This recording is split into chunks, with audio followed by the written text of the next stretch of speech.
We're here not with a data wizard, not with a doctorate. We're here because we both shared a common industry. We both of us started our careers in construction, Matt as an estimator, me as an architect, moving into the construction space, and funny enough, building apartments, building high-rise in the skyline of Melbourne. So when it comes down to a topic that is very controversial in the property space, in the capital growth space, vacant land supply and proximity to the CBD as the enemy of capital growth or capital growth's best friend. Those are two curveballs, mate. Those are two curveballs. Let's unpack a little bit more of how zooming out of Google Maps can often be a property investor's worst enemy.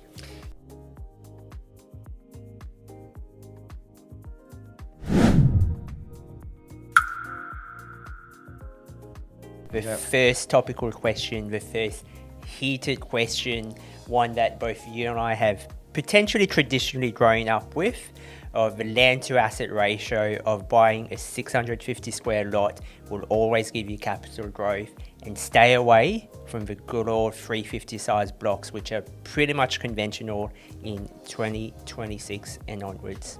Yeah, so see, that statement is both true and untrue at the same time. Well, not true, sorry, untrue doesn't exist that way. Oh, does it? Does it? No? True, untrue, true false. And not true, yeah. So first, making an assumption or a decision that, just if I buy a house on a 700 square meter block, I will see growth is a misconception, because growth is generated, in a hierarchy prior to that, i.e. is there a supply scarcity in the area and is there demand in the area, Just because you have a 600 square meter block, that asset might grow less in value in area A than an asset that's on 350 square meter block, but there's a lot more supply, there's a lot less supply there and a lot more demand in area B.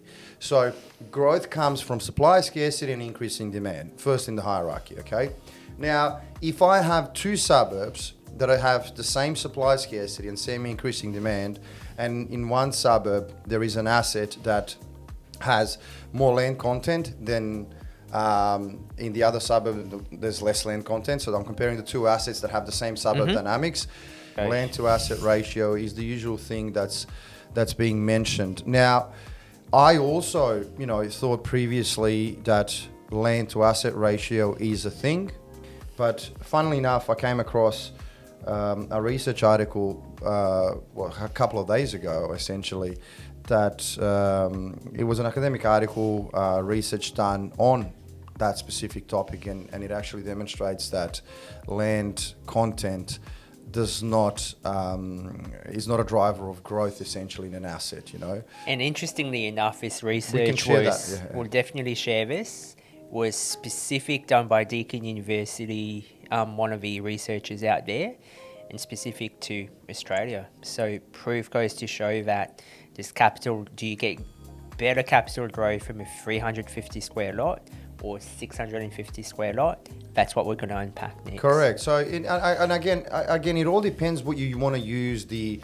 asset for. If you're gonna see, it comes down to making a decision. I would say that's why we're talking about this. And you would probably have a lot of investors who just specifically want to focus on larger lots. And in some areas, you don't have the larger lots. We spoke about Carrum Downs. You potentially spoke about Taylor Hills, Hillside. You don't have those 700 square meter lots. And if you want, let's say, a larger lot and that's your main goal, well, you have to be pushed towards some areas that don't have the supply and demand pressure cooker that's going to give you the growth, So just assuming that a larger lot will deliver the growth is a misconception, because, as I mentioned before, it's all about supply and demand. Now, if you want a larger lot because your strategy is I want to put a granny flat at the back and I want to generate some additional cash flow, understood, no problem. But at the same time, you have to understand that, yes, you can have a cash flow play there from, and if you can separate the titles, for example, have two assets in one, great, all of these things. If that is your strategy, then the larger block serves that strategy. However, if you're just making the assumption that the larger growth larger land will give you the growth without actually looking at supply and demand, it will not happen. And I think you see these things interrupting investors when it comes to making a decision. They have this conception about, oh yeah, I just want a larger block, and they're missing great opportunities, because at the end of the day, it comes down to making a decision that yields the highest effect or highest outcome or biggest outcome. In the shortest amount of time, In the shortest amount of time, too. You have, I live in an area where properties that are on a maybe 300 square meter block are 1.2 million, they got there somehow. So, and I think... And my backyard can fit maybe like that small kids pool, essentially, like the small one. That's how big it is. So in a hierarchy of decision making, you first need to address aspects prior to the land content. And if you're going to make compromises, you make compromises on the asset and the land content, as long as you don't make compromises on the supply and demand. Which is exactly why I want to draw our investors, our audience down to particular suburb where you and I spoke last year, Carrum Downs. Carrum Downs is a classic example of strong supply and demand imbalance, but also that you've got the older side of Carrum Downs being on that 600, 650, 1980s stock standard brick veneer home, but also you've got the newer part of Carrum Downs, which is slightly above to high 200s, 350 lot sizes. And we'll look at now Carrum Downs as an entire suburb, what it's done. Yeah, so we've seen that, as I said, when we started speaking about it, Carrum Downs, it was at the time when nobody else was speaking about Melbourne. And remember, I have screenshots, we identified it back then as a warm spot, as a great opportunity. It has delivered a lot of growth and it's very extremely popular. Now, people have to understand where actually growth comes from. It comes from comparables, Then when you consider, let's say you have an asset that's 322 that's sold on a 650 square meter block, and you have an asset that's 322 that's sold on a 450 square meter block. If the one that's sold on a 450 suddenly jumps up in price and it goes above advertised price by 100k, that sets the benchmark, and vice versa. So the comparables actually pull the price up together. The variation in the land size, and even when considering by valuers, doesn't play a dramatic role when it comes to determining the asset value. It's actually you start with the comparables first, and there are small variations. This is what I'm trying to say. Let's say even. By the way, the Dakin University proves that it's not the case. But even if the land content is the important thing, I need to not focus on the land content. I need to focus on the suburb. So let's say my asset, which I bought in a suburb, has 350 square meters, but I bought it in the right suburb. And let's say that asset grows in value in a year 15%, while another asset in the same suburb that has a bigger land content grows 16%. It's a 1% difference, or 0.5% difference. I've still made 15% growth from the actual location in the suburb. But if you're just chasing the land content and going towards a suburb where there's no supply and demand indicators, you might see like 3% growth, irrespective of the fact that you have a larger land content. So you need to make certain compromises when you're making decisions when it comes to purchasing. And if you had a perfect situation, a perfect world where you can choose an asset that fits the demographic profile of the area, 3 people on average per household, or 4 people, 2 kids, etc. Then you would try to model it the way you can, and if you can choose from an infinite amount of assets, but you don't. In investing, you don't, especially in markets that are positioned for growth, which is why you pick whatever you can, essentially, if it ticks all of the other boxes in an area that is positioned for growth. And if the variance and the difference is 0.5%, it still doesn't matter. You made 15%, So it comes down to this hierarchy of decision making and what comes first, and making a decision on the basis of land content without considering the area where that asset is located in is a topsy-turvy approach to picking assets. Going back to pressure of supply, pressure of demand, when combined together, is predominantly the precursor to capital growth, whether it's a 3x1, 4x1, 4x2, 350 meter square lot size to 650 square lot size. There's hardly any houses where the pressure of people wanting to be in that pocket by virtue of affordability by virtue of infrastructure spend, by economic diversity and ersat. That is the location doing the heavy lifting, irrespective of land size. Yeah, and I had a perfect example. I had a client who was my neighbor, by the way. He came up to me and said, listen, can you help me out? We did the analysis. We went through a couple of rounds of analysis and strategy sessions, and we identified, I think it was 6 months ago or more, Craigieburn, you know. And he actually flew from Sydney. He did the inspections, went around, and couldn't find the perfect asset. So he actually bought a semi-detached dwelling, which wasn't mostly in demand in those areas, you know. But he bought it because it wasn't mostly in demand. He sort of bought a little bit under market value, so he actually made money when he bought. And he's already seeing very good growth because of the area itself, because of the comparables, everything is being pushed up. Now, a semi-detached dwelling inadvertently is going to have a smaller land content. It's also semi-detached. It's not desired as much as a detached dwelling, but they're still seeing growth because the entire area is actually being pushed above. Absolutely, and I think it's contextualizing it in standardizing the land size back in the context of what is that median land size of that suburb or that LGA that has all the right dynamics. Taylor's Hill, another classic example, newer-ish estate, right? Land sizes of 350 all the way up to about 650 is the standard average. Price point wise, growth wise, affordability wise, all sits in that right pressure cooker to push it forward in terms of growth. And the 350 will go as close to the 650 one. In terms of proportionate of Correct. increase. Yeah, there might be small variants of the, as I said again, judging by this research that I uncovered recently, there's not going to be any variance at all. But even if there is, there's going to be such a small variance that it's important that you just in Taylor Hills. That's what's important, you know. The land content is, you know, secondary. It sits in the back seat essentially, you know.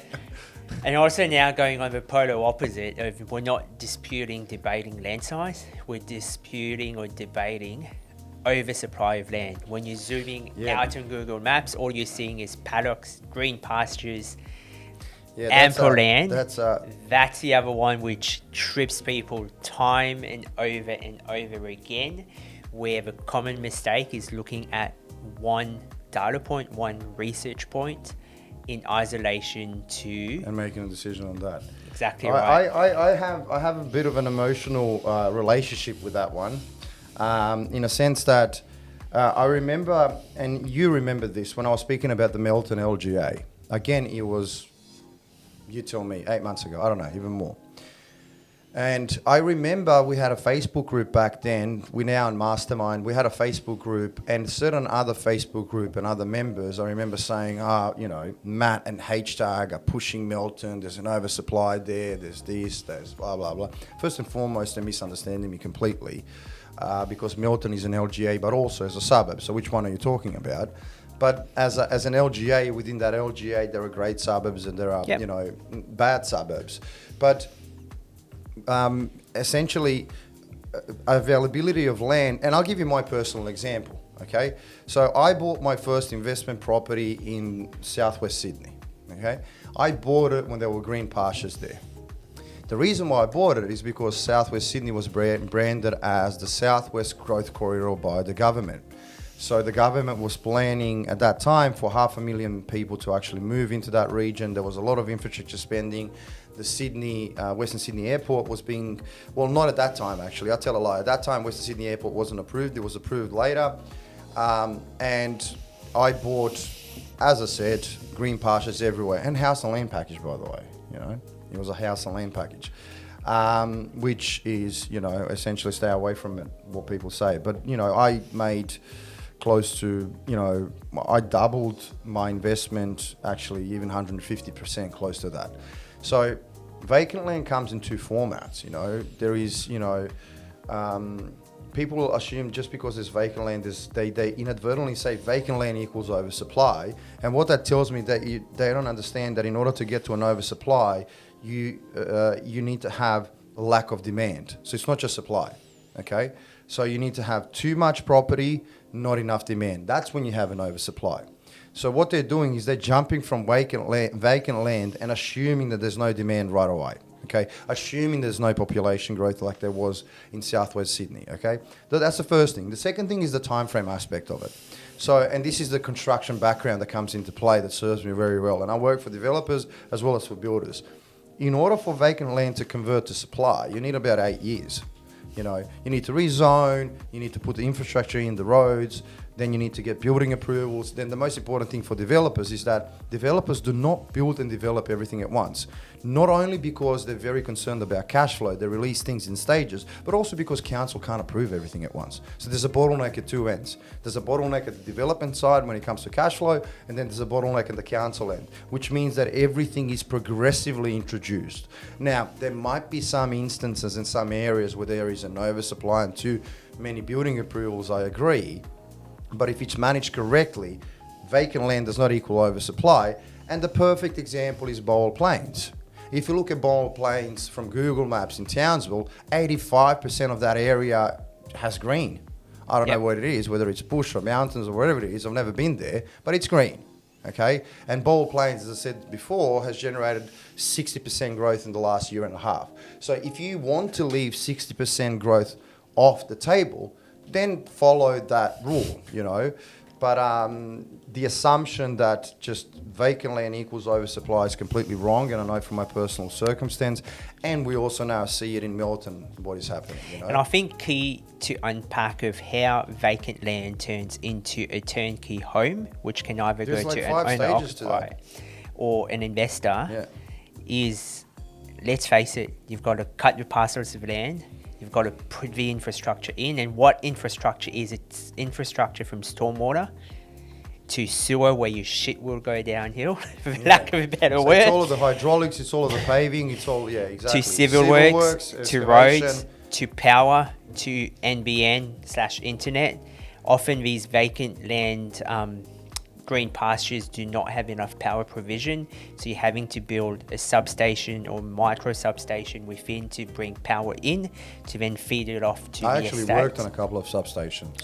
And they're not, let's face it, they're not easy things to get off the ground from design-wise, compliance-wise and construction-wise. Correct, yeah. And taking 150 hectares into manageable lot sizes from a 101 construction economics, you will get bottleneck from efficiencies of scales. There's only so much labour and machinery you can flock on green pastures, and that is why, like you said, it generally takes anywhere from 5 to 8 years to get green pasture turned into fully functioning estates. When you pair that back with demand and a ramping demand or population increase like Melton, forecasted over the next 10 years. It has the highest population growth rate in Australia, 6.3% in the last year, and it's been growing phenomenal in the last, you know, if you project it, like it's by far the highest in the last year, you know, population growth. And it has a 2.2 average. So this is the thing. People just need to use their calculator a little. So what it means is, like, you can just, you know what you need to do? Look at the amount of building approvals, divide that by the number of people per household. Yep. Look at the size of the population, times that by 6.5% increase, and then you'll see how many dwellings are actually missing. Absolutely, and It's how many not actually, it's not actually over approved, it's under approved.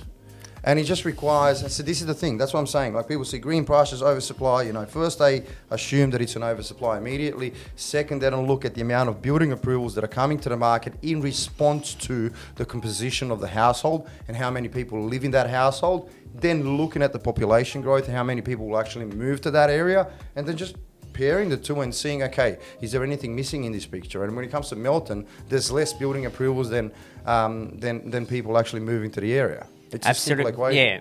And simple construction building 101, typically estates or lots are released in smaller parcels of anywhere from 20 to 50 on average.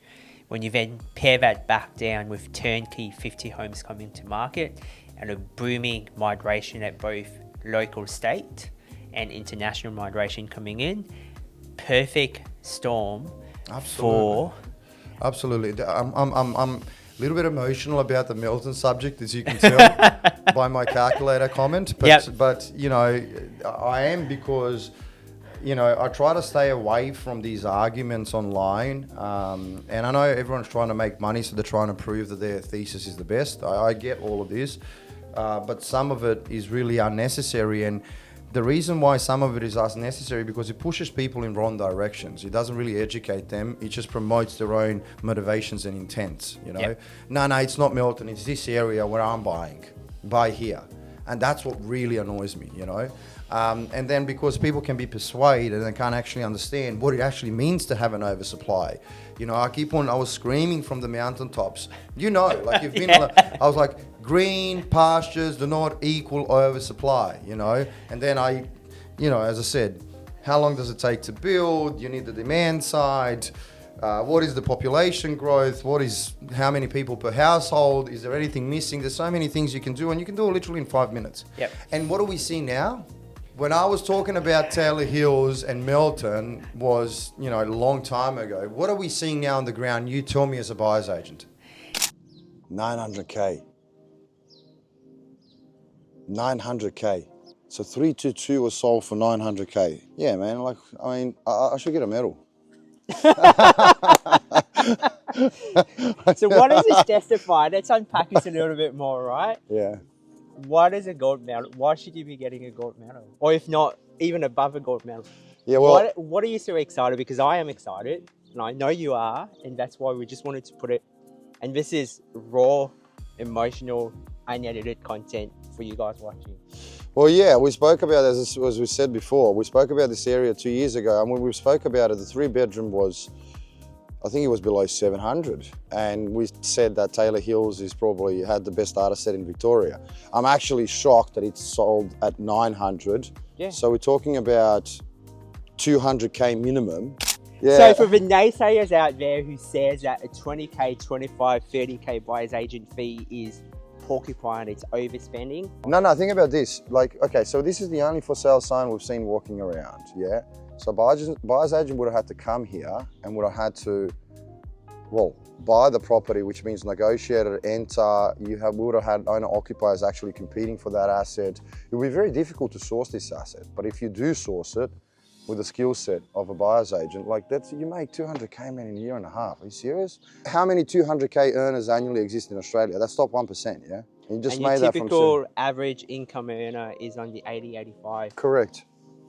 So you're banking 200K equity by simply doing nothing, and this is a Nothing. You don't need to do nothing to buy this house. Yeah. strategy. Yeah. It's crazy. You haters.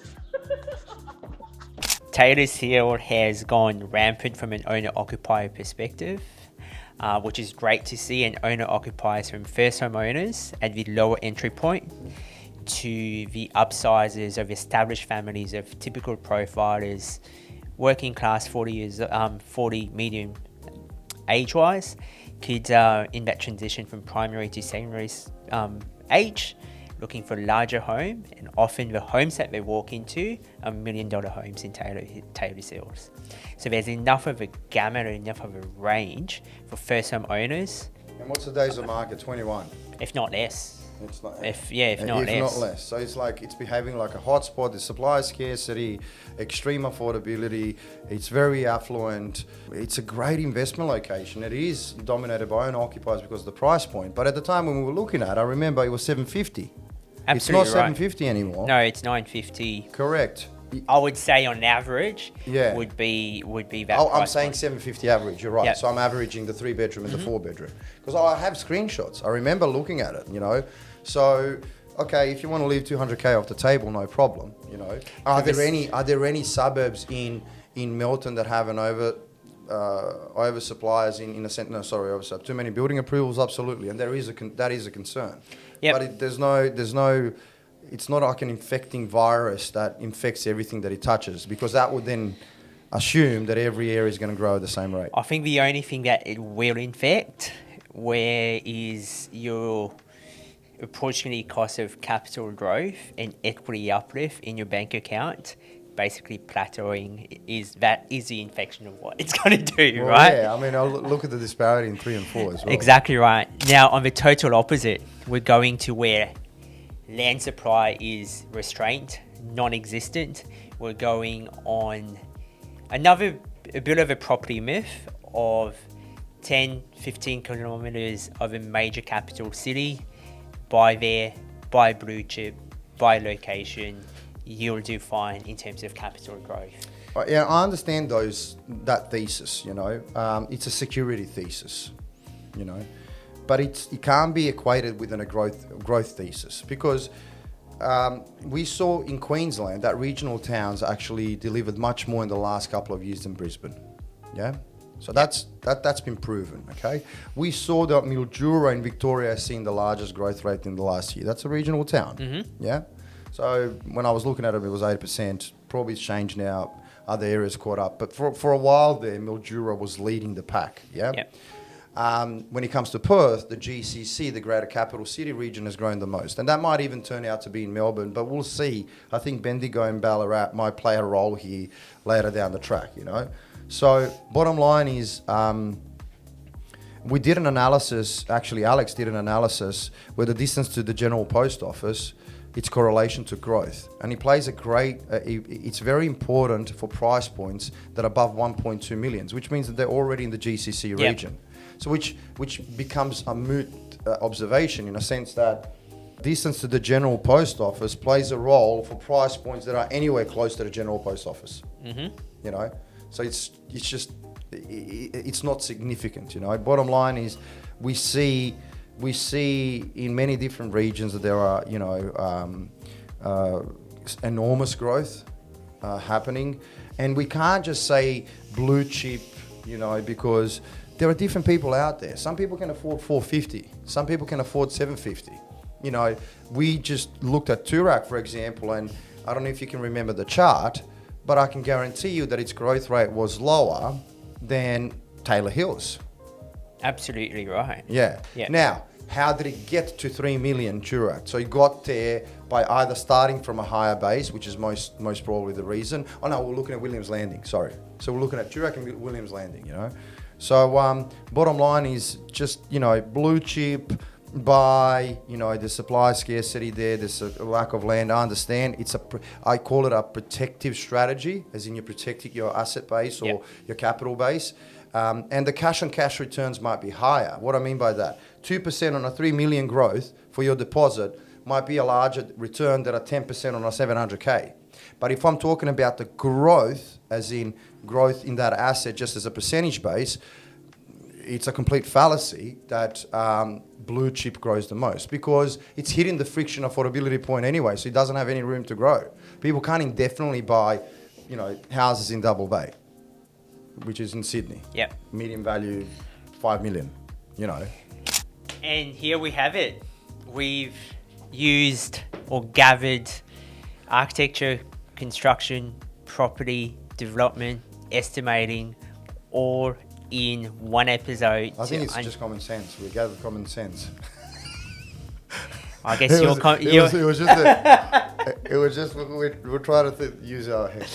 Sorry, I guess our common sense approach is sometimes not common sense approach. I'm being facetious, yeah. And with your exposure in that space, my exposure in the construction space, that's how the common sense is solidified, that economies of scale, efficiencies, construction sequencing, building, council approvals, development approvals, civil works per se, compliances, all in one bucket. So they can't build everything at once. They need the sales to continually finance their developments. They do. So it's nonsensical to assume that you got, I don't know how many hectares there, and a developer will come in and just, build everything at once. Now you do have areas where there are too many developers coming and miscalculating it a little, but these are not the areas that we're talking about, yeah? So my biggest takeaway from this, Matt, if you're looking at green pastures in Google Maps, use the good old calculated test 101 and run through a demand profile, household profile versus building approvals, and come across, prove us wrong, drop it in the comments. Let's see where green pastures turn gold mines and equity uplift in your bank accounts. That's it, mate. Well said.